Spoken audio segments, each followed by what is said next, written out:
22 जनवरी को राम जन्मभूमि की प्राण प्रतिष्ठा का कार्यक्रम हुआ था। उसके बाद भारतीय जनता पार्टी ये तय मान लिया था कि इस बार चुनाव जो होगा 2 एम पे लड़ा जाएगा, मंदिर और मोदी के नाम पर लड़ा जाएगा और कोई दूसरा फैक्टर इस चुनाव में रहेगा नहीं। विपक्ष भी इस बात को मानकर चल रहा था कि राम मंदिर के बाद भारतीय जनता पार्टी राम के नाम पर चुनाव लड़ेगी और विपक्ष जिस तरीके से विपक्ष ने राम मंदिर के इसमें उद्घाटन समारोह में जाने से बहिष्कार कर दिया था, नहीं गया था, तो विपक्ष के नेताओं को इस बात का बड़ा दुख हो रहा था या परेशान हो रहे थे कि अब जनता की बेन जवाब कैसे देंगे उत्तर भारत के अंदर लेके। मुझे लग रहा है कि वो जो मोमेंटम भारतीय जनता पार्टी को लग रहा था कि जो 22 जनवरी को बना है वो लोकसभा चुनाव के आखिरी मतदान तक बना रहेगा और भारतीय जनता पार्टी को राम के सहारे और राम के नाम पर, मोदी का काम तो है लेकिन राम का एक बड़ा फैक्टर जो मिलेगा उसके अंदर भारतीय जनता पार्टी को एक बड़ा फायदा मिलेगा। मुझे लग रहा है वो चुनाव के अंदर उस तरीके से दिखा नहीं।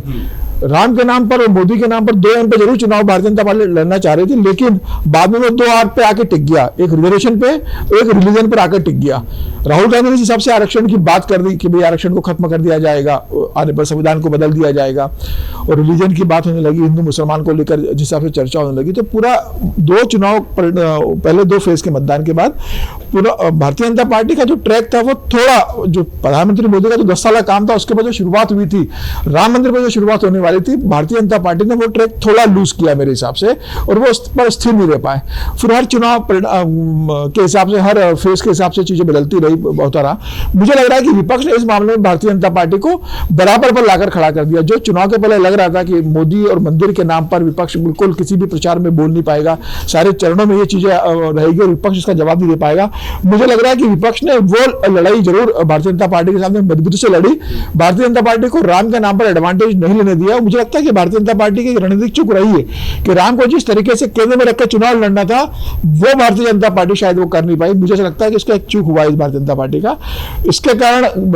फिर आप देखिएगा वोटिंग का जो परसेंटेज रहा कि केंद्र सरकार को ये लग रहा था, भारतीय जनता पार्टी को ये लग रहा था कि भाई वोटिंग का परसेंटेज इस बार एक अच्छा होगा, तो मुझे लग रहा है कि मतदाता का जो नीरस रिस्पॉन्स रहा है कि मतलब इतना सब होने के बाद भी जो ऐसा उम्मीद की जा रही थी कि अच्छा वोटिंग का परसेंटेज होगा, वो नहीं हुआ। कमोबेश वो उतना ही रहा जितना 2019 के था। तो ये एक भी बड़ी चिंता का विषय है क्योंकि जिस तरीके से सरकार का काम रहा है, जिस तरीके से मोदी के प्रति रिस्पॉन्ड रहा है, तो माना जा रहा था कि मोदी के फेवर में एक बड़ा मतदाता निकल के वोटिंग करेगा, मतदाता का प्रतिशत बढ़ेगा, तो वो भी एक देखने को नहीं मिला है। लेकिन प्रधानमंत्री मोदी का जो 10 साल का काम रहा है, मतलब लगातार, और जो उनका परफॉर्मेंस रहा है, जनता से कनेक्ट करने की उनकी जो खूबी रही है, मुझे लग रहा है वो 10 साल की जो उनकी कमाई है उसके आधार पर ये चुनाव हुआ है। और निश्चित रूप से कई ऐसे फैक्टर्स आए हैं, लेकिन भारतीय जनता पार्टी मोदी के नाम पर और उनके काम के बाद अपने संगठन के दम पर विपक्ष को जिस एकता के साथ चुनाव लड़ना था, मुझे लगता है वो कहीं ना कहीं विपक्ष ने मिस किया है। ये बात ठीक है कि विपक्ष कहता है कि हम इंडिया गठबंधन के अंदर है,